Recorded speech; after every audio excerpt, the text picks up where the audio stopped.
महायुतीच्या समन्वय समितीची आज बैठक। मुख्यमंत्री फडणवीस, उपमुख्यमंत्री शिंदे आणि सुनेत्रा पवार राहणार उपस्थित। महामंडळाचं अंतिम वाटप, जिल्हा पातळीवरील समित्यांच्या वाटपावर होणार चर्चा।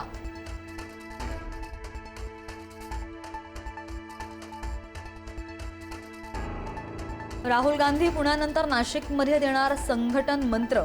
संघटन सृजन अभियानाअंतर्गत नाशिकमध्ये आजपासून 10 दिवसांचं प्रशिक्षण शिबिर। 2 सप्टेंबरला राहुल गांधींच्या मार्गदर्शनाने समारोप।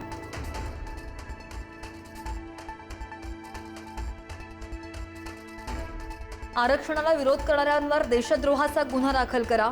केंद्रीय मंत्री आणि आरपीआयचे अध्यक्ष रामदास आठवले यांची मागणी। आरक्षणाला विरोध करणं म्हणजे संविधानालाच विरोध, आठवलेंची संतप्त प्रतिक्रिया।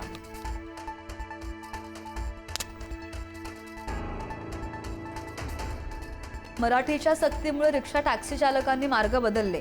नोटीस बजावलेल्या चालकांचा गट हायकोर्टामध्ये याचिका दाखल करण्याच्या तयारीत। आरटीओ तपासणीची माहिती देण्यासाठी चालकांचा व्हॉट्सअप ग्रुप।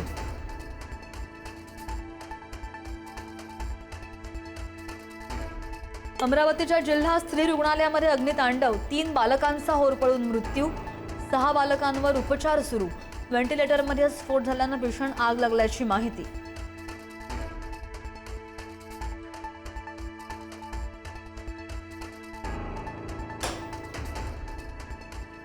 अमरावतीमधल्या दुर्घटनेची मंत्री बावनकुळेंनी घेतली दखल। संपूर्ण घटनेच्या चौकशीचे आदेश।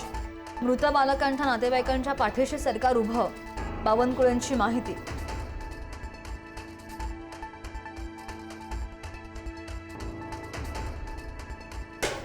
नाशिकमध्ये तुकाराम मुंढेंच्या सुट्ट खाद्यतेल विक्री बंदी निर्णयाला व्यापाऱ्यांकडून निषेध। मुंढेंच्या निर्णयाला न्यायालयात देणार आव्हान। व्यापाऱ्यांचा सरकारला 15 दिवसांचा अल्टिमेटम, निर्णय मागे न घेतल्यास आंदोलनाचा इशारा।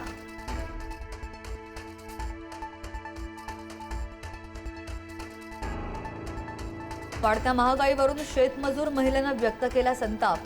लाडकी बहीण योजनेमधून सरकार एका हाताने पैसे देतं आणि महागाई वाढवून दुसऱ्या हाताने पैसे परत घेतं। अकोटमधील महिलेनं मांडली व्यथा। लाडकी बहीण योजना बंद करण्याची सुद्धा मागणी।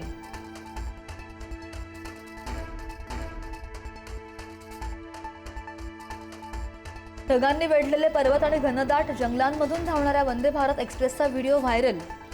बंगळुरू मार्गावरील घाटामध्ये वंदे भारताची यशस्वी चाचणी।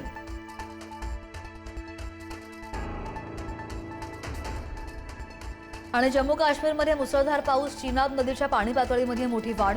नदीकाठच्या नागरिकांना सतर्कतेचा इशारा। सलाल धरणाचे सगळे दरवाजे उघडले।